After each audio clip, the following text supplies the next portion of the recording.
So the South African women's rugby sevens team have put their disappointing HSBC Sevens Series behind them and are now fully focused on their next assignment, which of course happens to be the Olympic Games in Paris, France. Now the team entered a 2-week camp this week in Potchestroom, which according to the coach of the side, Renfred Dazel, will guarantee high altitude as well as firm surfaces, which are two vital elements in their preparation. Now the Women's Olympic Sevens tournament will take place from the 28th to the 30th of July. Let's chat now to Mathrin Simmers. She's the co-captain of the South African Women's Sevens team, and she joins us live from Potchestroom, where they have entered camp and did so earlier on this week to prepare, of course, for the Olympic Games. Mathrin, good morning and thank you so much for your time. I guess before we speak about the Olympic Games, let's sort of reflect on the HSB series, the tournament of it, and the fact that the team lost its core status in that competition. Hi, Rachel. Thanks for having me. So we started in Dubai with our HSBC tournament. It went quite well for us. We played our first pool game against New Zealand, and we just lost against them, I think with 4 points. The series for us was a bit a roller coaster. We were up and down. So in Dubai, we were really good. In Cape Town, not so good.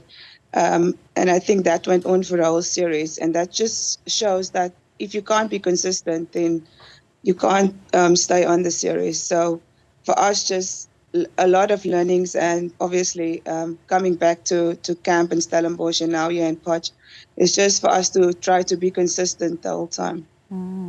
Let's talk about, though, the HSB series. What does it mean, though, that the team lost its core status? How do you explain that to us? And is there an opportunity to play in the HSB series next season?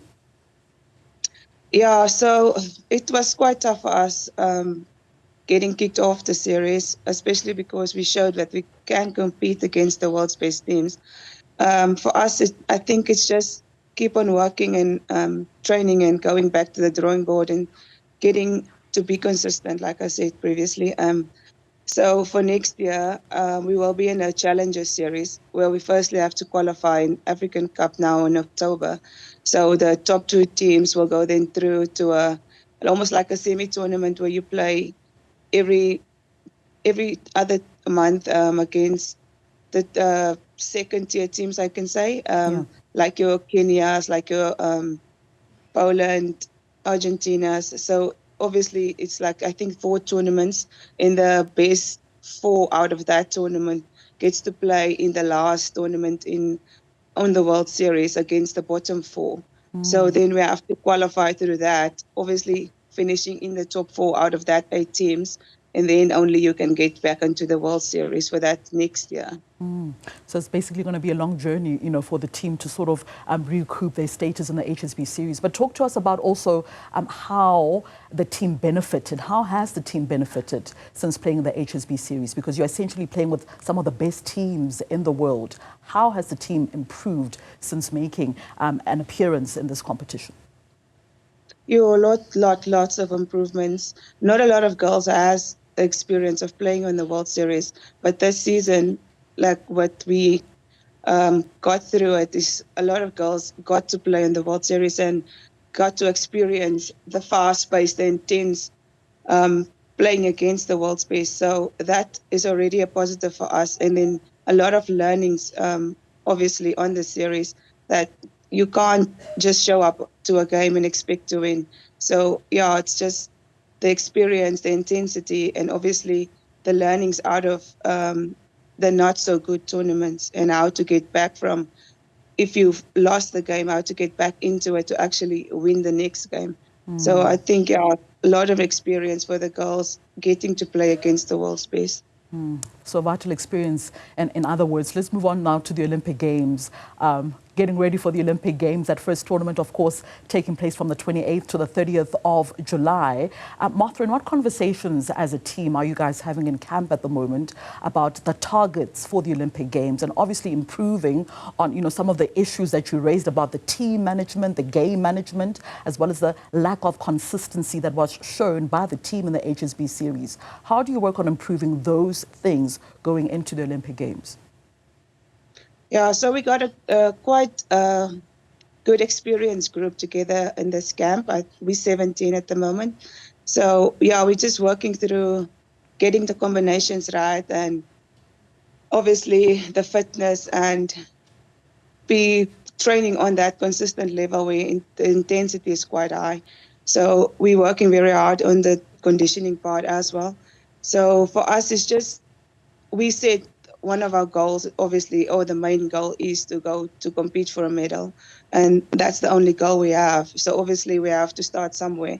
And our focus points in this stage is to be consistent and to manage the game, like you said, because there is talks that there is going to be like heat strokes and it's going to be hot. And so being in Potch is actually helping us a lot, especially with the altitude. And it's not that hot, but it is a bit better than Stellenbosch because it's quite wet in Stellenbosch at the moment. So coming in here and training here with the altitude, and there is a bit of sun. So hopefully that will help us to get to our goal.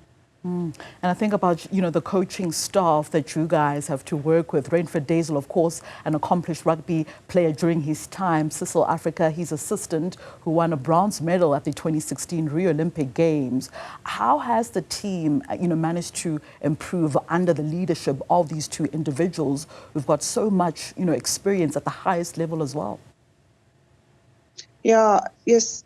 We're really privileged to have one of or two of the best players that played for the men's team and getting their experience and sharing it with us and just helping us to go through the phases and obviously understanding where we're at and where we're going. So that's quite amazing for us. And yeah, like you said, Cecil, bronze medal winner. So he actually shared some of his experience with us at the Olympic Games. So it's fairly new to us actually going to the Olympics because it will be our first time. But some of us has gone to a Commonwealth Games where they said it's like a mini Olympics. So it's not going to be the same experience, but almost similar. So hopefully we won't get to be starstruck and just focus on what we want to achieve at the Olympic Games. All right, so the job is done in terms of having qualified for the Olympic Games for the women's sevens team, but it's not the same for the Blitzboks, your male counterparts. They're currently in Monaco and trying to qualify for the Olympic Games. Your message of encouragement to your male counterparts? Yeah, my message is they must just go out and enjoy themselves. Because I think if you put too much pressure on yourself, it's quite tough to actually pull it through. Just focus on the basic stuff and one game at a time. Because they are capable of actually qualifying. They must just stay in the moment and do what they can do. And they have like a really experienced team, so they should be okay. Just focus on what they can do and enjoy themselves. All right, Mathrin Simmers, I appreciate your time this morning on the Weekend Report. All the best of luck with your preparations as a team and, of course, all the best of luck for the Olympic Games. Of course, we know that the Springbok women's side will be making their debut at the Olympic Games. That competition starting officially on the 28th of July and concluding on the 30th of July. The team still has to be announced by SA Rugby, so in the next coming weeks we'll have an indication as to which players would have made the core team heading, of course, to Paris, France.